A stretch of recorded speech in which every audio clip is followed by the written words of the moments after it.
Just a little bit on the format. Everyone will have a few minutes to come up here and speak, talk about what's happening in Washington and Sacramento, and then we'll go to Q&A.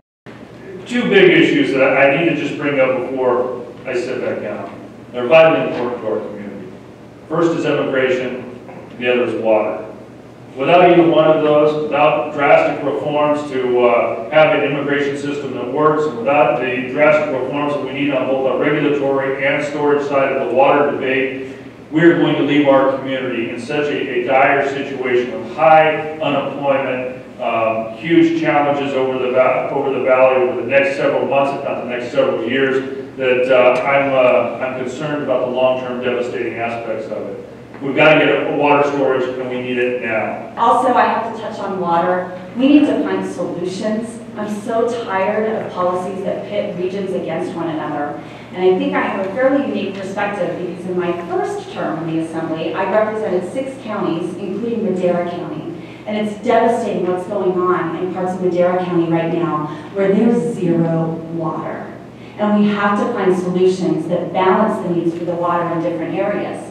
Today, I represent San Joaquin County, the home of the Delta, and the latest mantra you'll hear from me is build those twin tunnels over my dead body. We're so pleased that the economy is recovering here. Some of our neighbors are a little more sluggish than our community, but I think because we've had the foresight and the wisdom to plan over the years, we've seen our investment come to blossom. We cannot continue to have a poverty rate at 24%, an unemployment rate in the valley that hovers between 12 and 20%. That is unacceptable, and we have to do everything we can to bring those numbers down. Civility will be the key word for the night. When we ask questions, ask the toughest questions you can, but let's keep it civil, and hopefully you'll get some answers to your pressing questions. I heard recently on one of the news stations in Sacramento about a new desalination technology, and I didn't get to hear too much about it.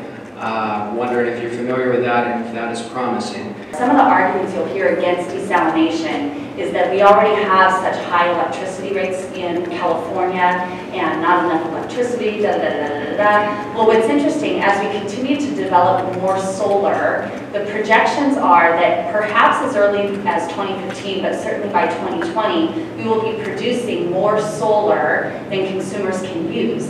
And yet at the same time, they are developing storage capacity so you can store solar. And so the thought is if we can send that solar to desalination plants to power those plants during the day, then we can keep the desal plants off of the grid. Congressman Denham, you were quoted recently in the Turlock Journal as saying that you wanted to rein in out of control government spending, including federal spending.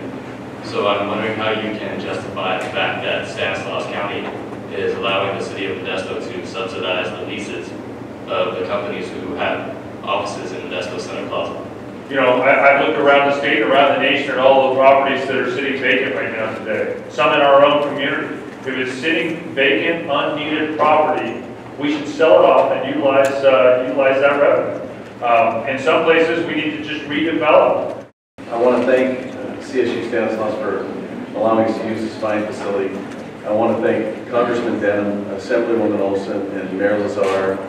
It is a breath of fresh air for myself too, because if we can't work together, the 4 of us can't get along, and it goes beyond that. It's just the 4 of us. But if we can't get along and work succinctly together, rowing in the same direction, we're all doomed for failure. I feel very fortunate to have them as friends and colleagues to some degree, and I want to give them a big round of applause.